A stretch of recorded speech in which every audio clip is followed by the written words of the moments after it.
नमस्ते। आज हम सब मिलकर भगवान गणेश के उस स्वरूप को जानेंगे जो उनकी जानी पहचानी विघ्नहर्ता की छवि से कहीं ज्यादा बड़ा, कहीं ज्यादा गहरा है।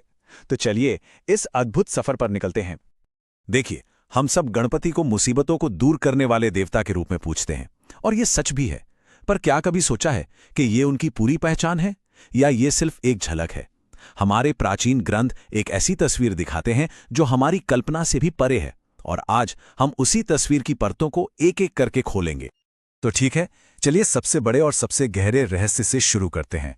गणपति अथर्वशीर्ष एक बहुत ही प्राचीन और महत्वपूर्ण ग्रंथ है, और ये गणपति को सिर्फ एक देवता की तरह नहीं बल्कि खुद पूरे ब्रह्मांड के रूप में दिखाता है। जरा इस एक लाइन की ताकत को महसूस कीजिए। आप ही ये सब कुछ है, आप ही निश्चित रूप से ब्रह्म है। ये कोई तारीफ या कविता नहीं है, नहीं, ये एक घोषणा है, एक आध्यात्मिक सच कि गणेश ही वो परम शक्ति हैं जिसे ब्रह्म कहा गया है। और ये समझने के लिए कि पिछली बात कितनी बड़ी है, हमें ब्रह्म को समझना होगा। देखिए, ब्रह्म कोई भगवान या व्यक्ति नहीं है, ये वो अनंत चेतना है, वो परम सत्य जिससे हर चीज पैदा होती है, जिसमें हर चीज टिकी हुई है और जिसमें आखिरकार सब कुछ वापस समा जाता है। तो अथर्वशीर्ष के मुताबिक ब्रह्म के रूप में गणेश ही वो तीन सबसे बड़े काम करते हैं जो इस पूरी सृष्टि को चलाते हैं। वो करता हैं यानी इस यूनिवर्स के रचयिता, वो थरता हैं यानी इसे संभालने वाले, इसे चलाने वाले, और वो ही हरता हैं यानी इसका अंत करने वाले। सब कुछ वही हैं।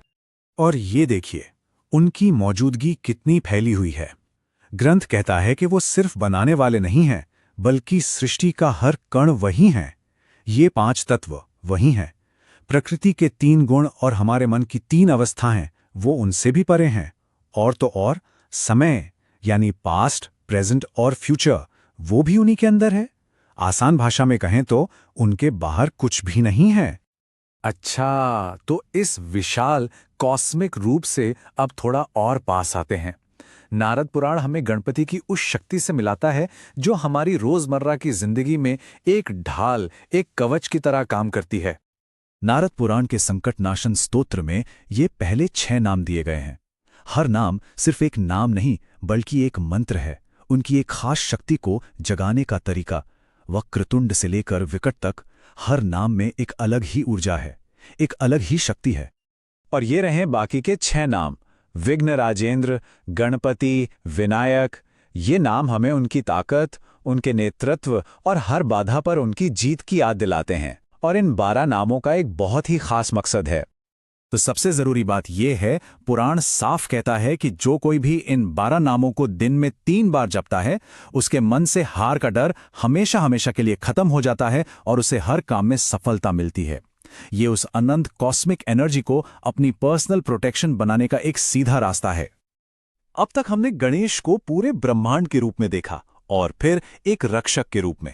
पर कहानी यहीं खत्म नहीं होती। मुद्गल पुराण हमें उनसे जुड़ने का एक और भी ज्यादा पर्सनल और सच कहूं तो एक बहुत ही अद्भुत तरीका दिखाता है। 32 ये सिर्फ एक नंबर नहीं है। मुद्गल पुराण में गणेश के 32 अलग अलग रूपों के बारे में बताया गया है। और कमाल की बात यह है कि हर रूप हमारी एक अलग भावना से, हमारी एक अलग जरूरत से या हमारी एक अलग इच्छा से जुड़ा हुआ है। जरा इस कमाल की विविधता को देखिए। एक तरफ हैं बाल गणेशपति जो एक बच्चे की मासूमियत और खुशी का प्रतीक हैं, तो दूसरी ही तरफ हैं 16 भुजाओं वाले वीर गणेशपति जो धर्म की रक्षा करने वाले एक जबरदस्त योद्धा हैं। एक ही डिविनिटी के ये 2 रूप कितने अलग और कितने अद्भुत हैं। और ये सिलसिला ऐसे ही चलता रहता है। जहां लक्ष्मी गणपति हमें दुनिया में दौलत और कामयाबी का आशीर्वाद देते हैं, वहीं योग गणपति एक महान योगी के रूप में हमें अंदर की शांति और आध्यात्मिक तरक्की का रास्ता दिखाते हैं। मतलब चाहे दुनिया हो या वैराग्य, हर रास्ते पर उनका एक रूप हमारे साथ है। और ये लिस्ट तो बहुत लंबी है। जीवन में सफलता चाहिए तो सिद्धि गणपति हैं। किसी भी तरह के कर्ज से छुटकारा चाहिए, ऋण मोचन गणपति हैं। कुछ नया शुरू करना है, सृष्टि गणपति हैं। और दुखों को दूर करने के लिए संकट हर गणपति तो हैं ही। मतलब इंसान की हर मुश्किल के लिए उनका एक खास रूप मौजूद है। तो इन 32 रूपों का असली मतलब क्या है? मतलब यह है कि ईश्वर किसी एक परिभाषा या एक रूप में बंधा नहीं है। वो जिंदगी के हर रंग में मौजूद है। एक बच्चे की हंसी में भी और एक योद्धा के पराक्रम में भी हर अनुभव में वही दिव्यता छिपी हुई है। तो चलिए इस पूरे सफर को अब एक साथ जोड़कर देखते हैं। हमने शुरुआत की थी गणेश के उस रूप से जो ये पूरा ब्रह्मांड है, और हम पहुंचे उनके उस रूप तक जो हमारी छोटी बड़ी हर जरूरत से जुड़ा है। तो संक्षेप में 3 खास बातें सामने आती हैं। पहली, गणेश ही वो परम चेतना यानी ब्रह्म है। दूसरी, उनके 12 नाम एक शक्तिशाली सुरक्षा कवच की तरह है। और तीसरी, उनके 32 रूप हमें जिंदगी के हर मोड़ पर उनसे पर्सनली जुड़ने का मौका देते हैं।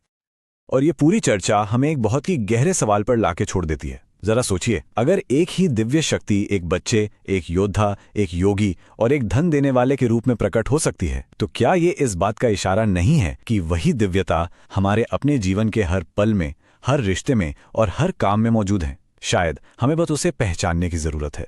इस पर सोचिएगा जरूर।